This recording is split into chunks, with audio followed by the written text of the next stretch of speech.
Hello, and welcome to Side 1, Side B with Dave and Steve. I'm Dave. And I'm Steve. All right, and that's my dad outside doing lawn care. If it shows up, it shows up. Enjoy the beautiful industrial noises of my dad's weed whacker. We're going to sample it and turn it into a 20-minute Lucid Fugue song. We should. Just like... We just run out there with the microphones and not explain it to him. Yeah. Put a brick in front of the mower while your dad isn't looking and record it. We are saboteurs. And then just slow it down so it just sounds like death. All right. And then it'll be our tribute to Sun, the Doom band. Speaking of tape noises, Steve, what do you know about Cabaret Voltaire? Nothing. I think you've mentioned them to me before, but that's the extent of it. They're probably the first industrial band, considering they started in 1973. It's kind of one of those things where it came together over time. They were from Sheffield in the UK, which meant they weren't part of the whole London punk scene, but they were obviously familiar with it. They were more part of, like the Northern England post-punk type thing, like they would have been familiar with bands like, and like playing the same clubs with bands like Joy Division, and Throbbing Gristle and stuff like that. They have a lot in common with Throbbing Gristle in that they were kind of inventing the technology they were using as it was coming along because it didn't exist yet. So we have them to thank for a lot of the music we listen to today now, you'd say. Oh, yeah, I definitely would say that. They were... They started off as a three-piece with an occasional drummer coming in. They did a lot of tape loops and stuff, so they didn't always need a drummer. But yeah, their original lineup was they had like a guitar player / multi-instrumentalist, a singer-bass player / multi-instrumentalist, and then like a guy who did like keyboards, mainly organ early on, and like weird tape loops and tape effects. By the time the album we're gonna do now is called The CRACKDOwn. Let me take a look at it. Yeah, take a look at the cover, tell me what you think, and I'll get some more information about the band themselves. Is a self-portrait picture? Yep. Okay, cool. Well, it looks like a couple of dudes. Wouldn't be too out of place today. That looks like a laptop, but it's probably too early for a laptop, I'd imagine. It says portable, though. I don't know what that is. It must be like a portable studio of some kind. Yeah, maybe like a tape machine of some kind. Yeah, and then you look on the back, and it's another cool-looking machine of some type. Almost looks like a cell phone, but yeah, it would be too early for a cell phone. And we got the sleeve, got more... Oh, it's just the same pictures. Ooh, an artist code. Oh, yeah. So I was able to have it digitally and on vinyl. Oh, fancy. One of the things that I have on my computer and on vinyl, but not on CD. Well, CDs are out of date now. Apparently, I still buy them, but yeah. Because they're easier to put on your computer. True. And I like to own my music. I think I've talked about this before, but, with the way things can just be taken down off of streaming arbitrarily, it's good to just have your own files. Yeah, I'm just kind of at the point where I used to buy like anything I wanted to like listen to just to experience, but now I think if I buy anything, it's just because I actually want to own it. So if you want to listen to it more than once, yeah. I wouldn't own the entire Kiss discography on CD today. We'll put it that way. Yeah. Speaking of which, that's a hint for a future episode that we have coming. That we're gonna make Sean listen to Kiss. It'll be so funny. Let's not tell him that that's what we're gonna make him do. We'll tell him that it's something that'll piss him off, but won't tell him what. we might have to bleep out in case he listens to this then. Well, all right. So what do we have to look forward to on this album? Okay, this was their 6th album. This one is just Richard H. Kirk, the guitar player, and Stephen Malander, the vocalist bass player. Chris Watson, their organist tape guy had left the band at this point. This is their first album without him, so it's a little poppier than their old stuff. There's still like weird tape effects and samples, but they're not as prominent as they used to be. Like some of their earlier album, there is no vocal that isn't processed through tape distortion. This one, there's vocals where you can actually make out the lyrics, other than like the chorus name. But yeah, this was their considered like their kind of poppy sellout album. It is one of the weirdest, most alienating albums I have heard. It just is less weird and alienating than the preceding 5 records. I was gonna say this is their pop sellout record, but it's still weird and alienating. So yeah, this is their pop sellout album, and they have a song called "Why Kill Time When You Can Kill Yourself" on it. Oh God. All right, well. Let's pop this on, and we'll check out some Cabaret Voltaire, the Crackdown, and we'll see you at the end of side 1.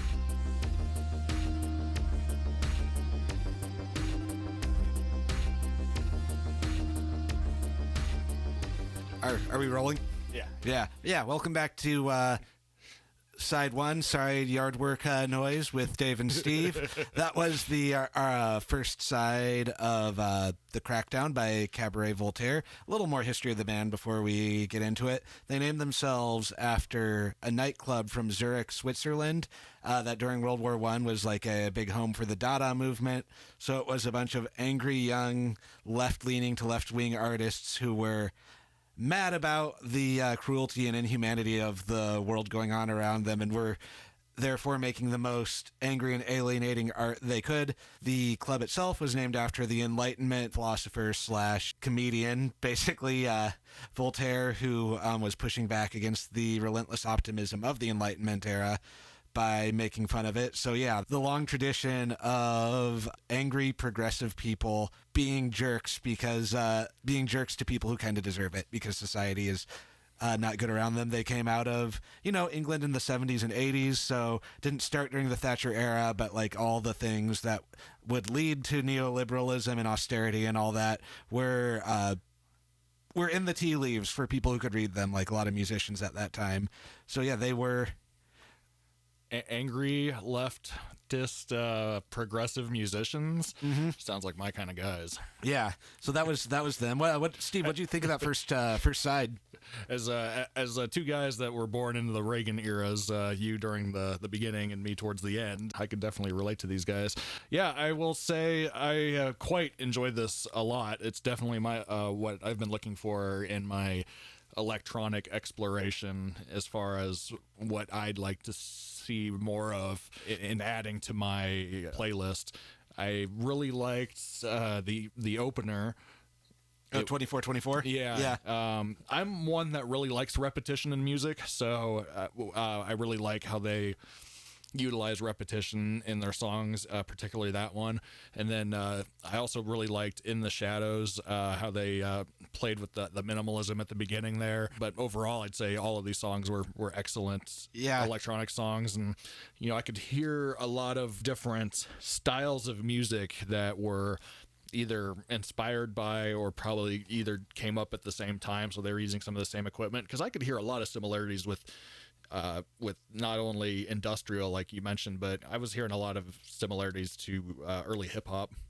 Yeah, they were discovering a lot of the same kind of equipment, like the cheap sequencers that a lot of people in early hip-hop were using because their parents couldn't afford to buy them instruments, like stuff like that, like the tape loops. And yeah, like I don't know if hip-hop artists were listening to this, but they were definitely using some of the same stuff. Yeah, I think my favorite track on this first side is In the Shadows. I like the creeping minimalistic thing. That one is the one that sounds the most like their earlier stuff, although I think the departure that they're making is good as a whole. I think side 2 is the stronger side, but we'll get to that when we get to that. But yeah, like all 4 of these songs were really good. I liked just how dancey it got though, with talking time and animation. Yeah, I like electronic dance stuff a lot, and I especially like it when it's combined with creepy music, because I like creepy music. I like like the pounding dance beat, but just like with the the alienating tape noises that sound like a train whistle underwater type of thing. It's like we're having fun, but we're also depressed. Yeah. Which I guess Northern England, that is the norm, you know, like, well, everything's falling apart around us. The weather is always gray. We are the ones who experience the most of the budget cuts because we're not considered the cultural center. And as factory jobs get moved overseas to make them cheaper and exploit the workers even more, everything's just shutting down. Yeah, but let's have fun with it. Yeah, that's the same area Black Sabbath are from, and they wanted to make dreary music that makes you think you're gonna die and go to hell. So yeah. Yeah, this was like at some point we'll do one of their earlier records just to show you what that was like too. But yeah, this was if this is a pop album, this, like, I don't think pop is bad. Like, there's one of my favorite bands of all time is Sparks, which is just pure pop. But yeah, I think this was like for a departure to a more poppy sound. I think what they ended up making was their most accessible record. Like, this is the record that I like to show to people who I want to show the band, because I feel like this is a good jumping on point. It gives you more to latch on to than some of their early stuff, which I still love. But there's only so much you can get into something if you don't have just like a little thing to latch onto and then figure out all the subtleties in the background then. yeah, I noticed that a lot of times with more experimental or more progressive or industrial type bands, their earlier releases tend to be more alienating. But once you take the path that allows you to get into that sort of stuff, then you're able to see the artistic brilliance of some of that stuff when you're able to see it through. I don't know, I kind of see it like a compatibility layer. Like you hear something that's more catchy, and you know, human brains want to latch on to catchy things, but once you get into that, then your brain's like, well, I need more of this. Yeah. So you start looking into the more obscure stuff, and you're like, I get it. It's like the Danny DeVito meme from It's Always Sunny. Yeah. Oh, it's like, yeah, at some point too, you know, you do all of the weird alienating stuff for a while, and you want to do, okay, might as well write a song with a melody and a beat that someone can dance to, and you still incorporate all the stuff you've done before that, like, into the song itself, but it gives it. Like, it's a great jumping on point then for people then too. It builds on the earlier stuff, but makes it more widely available to a bigger audience, which I think is a good thing as a whole for the most part for most artists. Yeah, I think it's funny when people get mad at artists for like growing. Yeah. It's like, what, you don't want to make the same album your entire career like AC/DC? Yeah. And I think most artists are like, no. The interesting thing about like that whole Sheffield, Northern England thing, like they weren't like the big one that people think about when they think of the Northern England post-punk scene was like Manchester, because, you know, Joy Division and Factory Records and all that, you know, like them being in the same area. But like a big thing about like the whole Northern England scene is like a lot of them like the lyrics behind like the early punk scene, like the London stuff and like 77, but they thought it was musically too conservative. It's like, yeah, here are these lyrics about burning things down, but it's just over Chuck Berry riffs. So they wanted to do something that musically reflected the idea behind anarchy in the UK. Yeah, I could see that. All right, so that was the first side. Now we're going to move on to the second side. But what do we have to look forward to on side B here? We have the last song of the album is the title track, which I like that move. This one leans even more into, you know, like the more accessible kind of synth pop type stuff, which I think works pretty well. Kind of easing their long-term hardcore fans into it. So this is the poser side. Yeah, this is the poser side, but like the more listenable side. I kind of wonder if people who are coming into this who want to just get synth pop would be better off starting with with side 2. You know, I've actually talked to people that grew up in more of the vinyl era, and I've met people that say they start with the side 2 because they like it better, and that's not really a thing anymore because it's all on one playlist now. Yeah, so that's kind of interesting. That's kind of disappeared, but I like the idea of preparing the albums into 2 kind of discrete sides that need to stand on their own. Yeah, even when I was doing my solo album, I was purposely thinking about a side 1, side B kind of situation, even though I doubt I'll ever have the money to press it onto vinyl, but if I ever do, it's already ready for that. So, And something I thought of earlier, to call out a much more famous, much more successful person who does online music commentary. There's one of the all-time greats, Todd in the Shadows, does a series on his YouTube channel called Train Records, where he goes through albums where bands or artists' careers just kind of derail. And one of my favorite episodes of that is the one on Billy Idol's ill-advised turn into industrial and techno in the 90s, called Cyberpunk. Have you seen that one? yeah, I've listened to it. I that's one we should do on this show. Honestly, we should. Yeah, but yeah, I liked it when I listened to it, but it definitely sounded like it was recorded in the 90s digitally. I'll put it that way. Oh yeah, early 90s Pro Tool on like Windows 95. Yeah. But yeah, Todd in the Shadows record on it is he was talking about cyberpunk as a genre and was pointing out, it was more of a literary thing, There's Neuromancer and Snow Crash and things like that. Then, and then there was like a lot of influence from movies like Blade Runner, which was an adaptation of a Philip K. Dick novel, but that, it was really the movie that got like the whole cyberpunk aesthetic down. And then there was like manga and anime, like particularly things like Akira and Ghost in the Shell, but that there really wasn't like music that was cyberpunk. I disagree, Todd. I think there was a lot of music that was cyberpunk, and it was from northern England in the 70s. It was, stuff like Cabaret Voltaire, Throbbing Gristle, The Normal, Tubeway Army, even though they were a little more poppy than the rest. But just like music that was catching the experiment of punk, but was very kind of like future focused with the electronics and the like. Oh, like early Human League, like their punkier stuff definitely falls under that. So, yeah. I am going to start a beef with someone I respect this early in the run. I wonder what steampunk would sound like as a genre. A lot of violins and drum machines that are that sound like steam-powered equipment. Yeah, like robotic rotors that are like playing like a robot playing the drums made out of. So I guess kind of like that metal band made of robots called Compressor Head, except it'd be like remember when Bender was turned into wood in that one Futurama episode? It'd be like that band but turned into wood. Yeah. And then like all the band members would be wearing goggles and leather aprons for no apparent reason. I think we need to make that band. Yeah. All right, we've yapped enough. Let's move on to side B.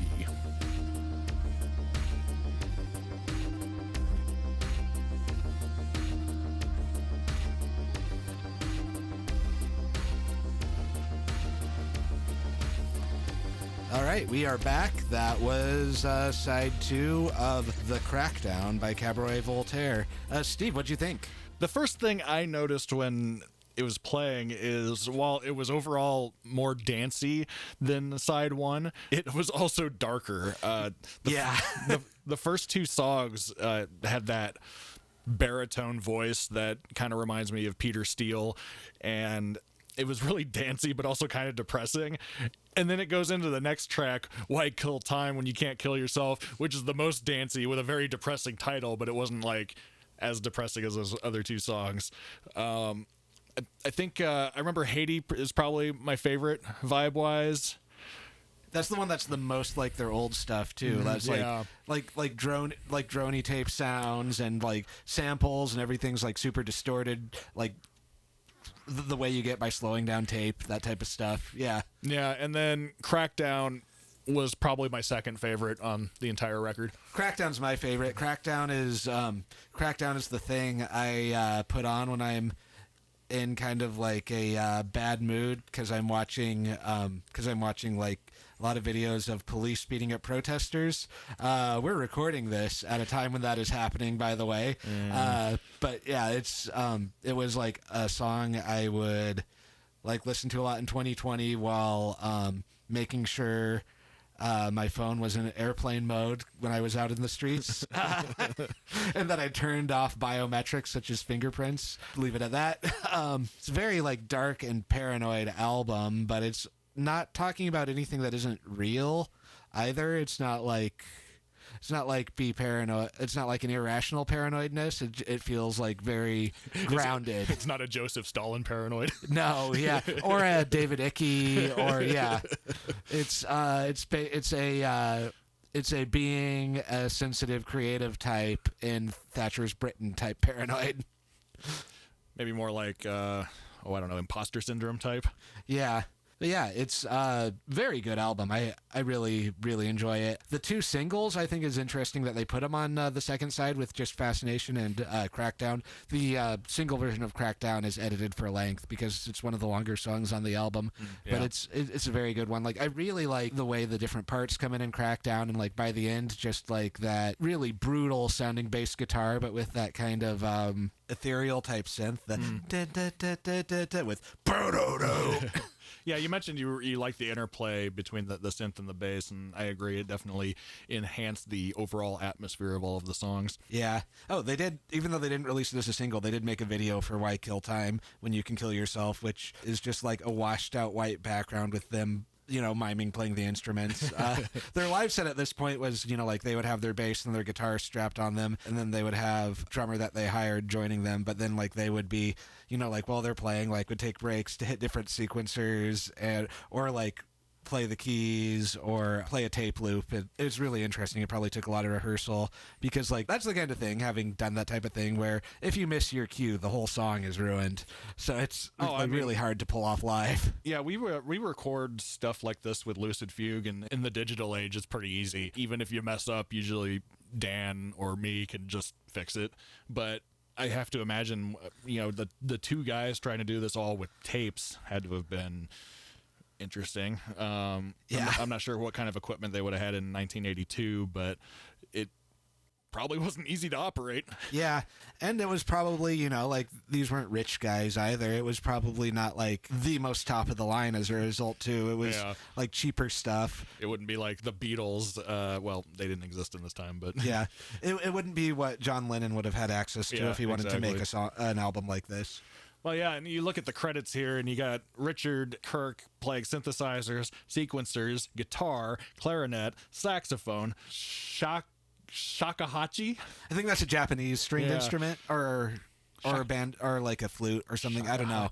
I'll have to look it up. I want to play one now. And grand piano, and then we got Stephen Mollander on vocals, bass, trumpet, and grand piano, and then Alan Fish was on drums and percussion.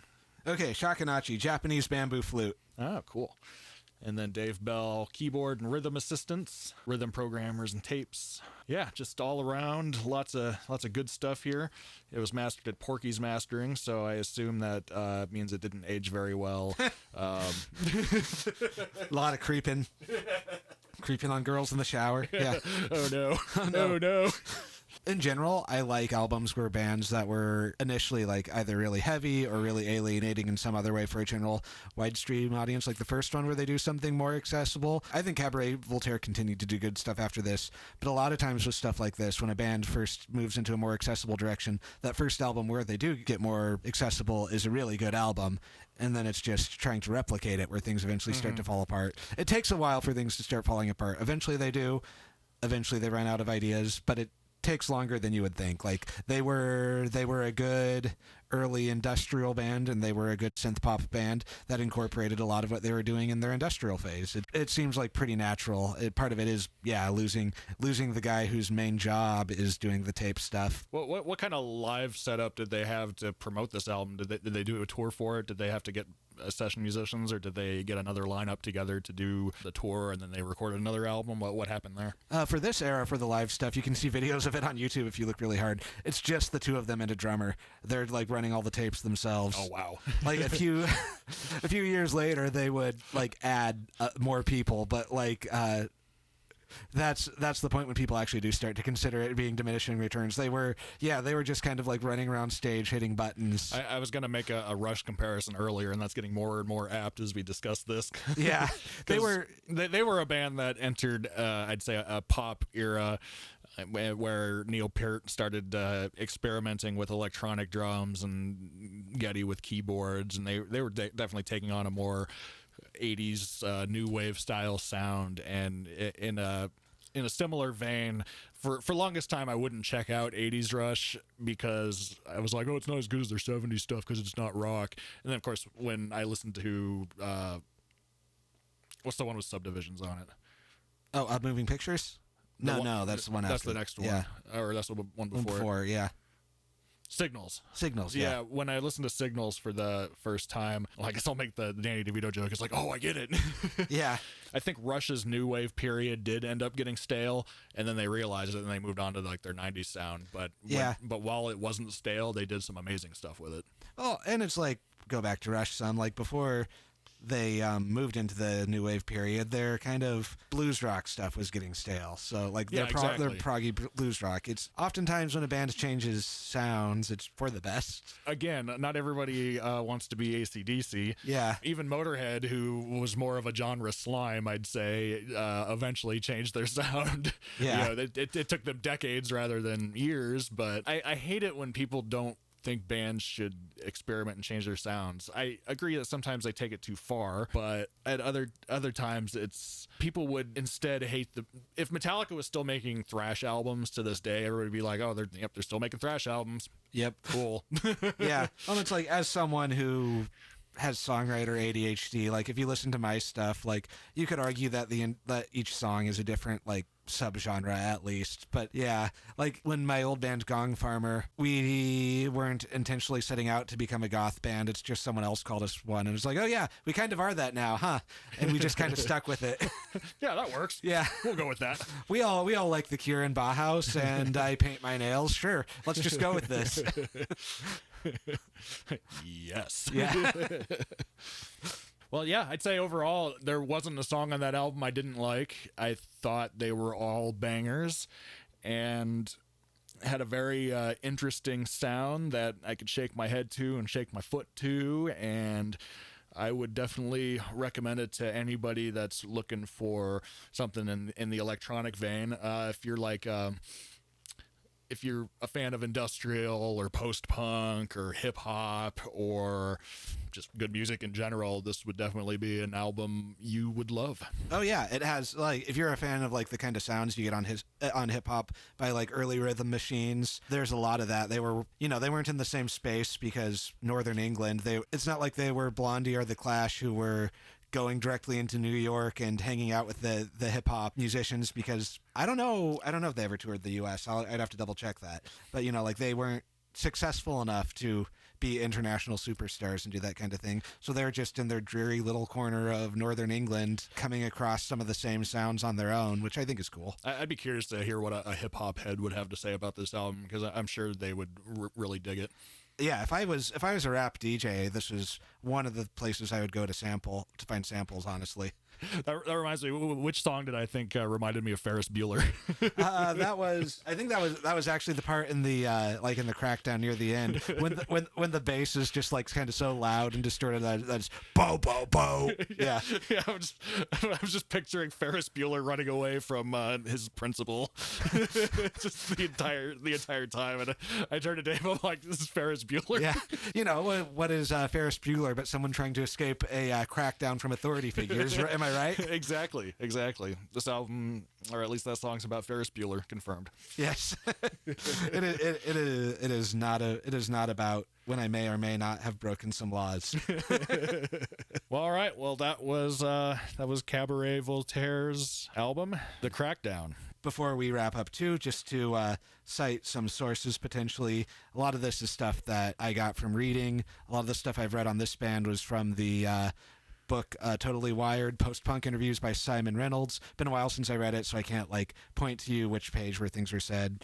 Another book that I've come across a lot in my research is Strange Stars by Jason Heller. It was more focused on 70s stuff. It has some very valuable stuff on their earlier equipment. It's about the influence of science fiction on all genres of 70s music. Those are the two main sources that I can think of that I've drawn stuff on for this, just in case the plagiarism accusations start coming for us.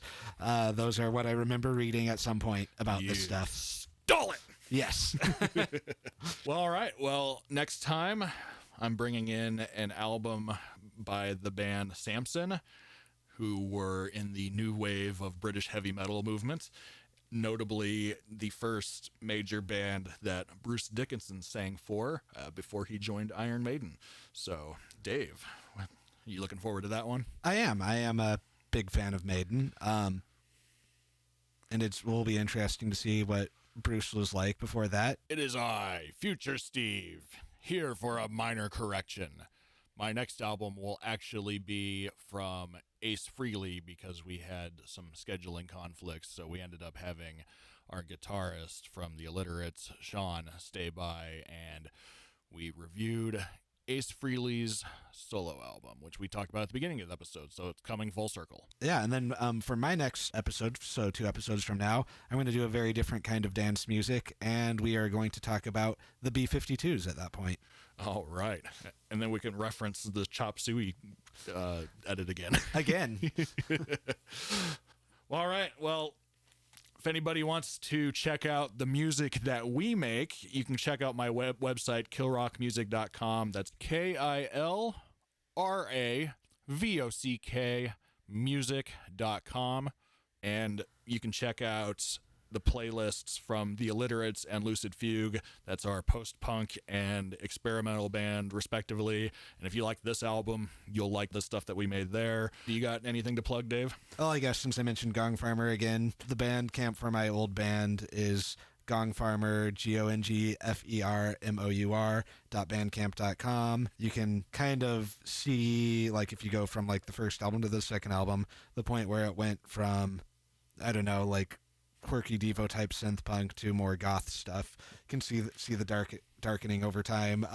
Tell the audience what a gong farmer was. That is a early English word for janitor.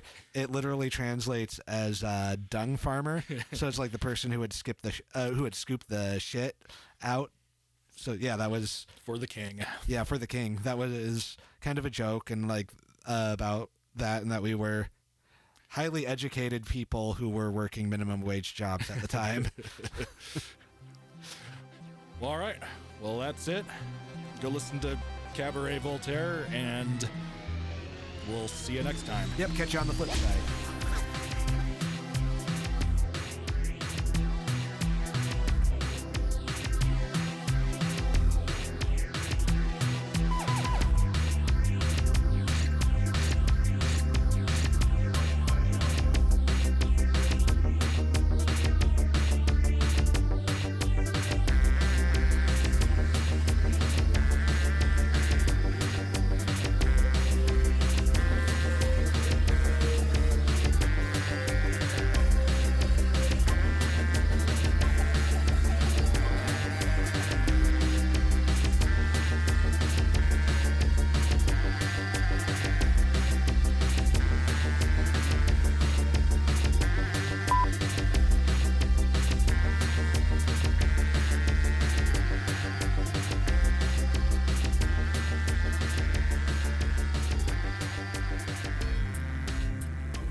Side 1, Side B is a Floof Goof Studios production.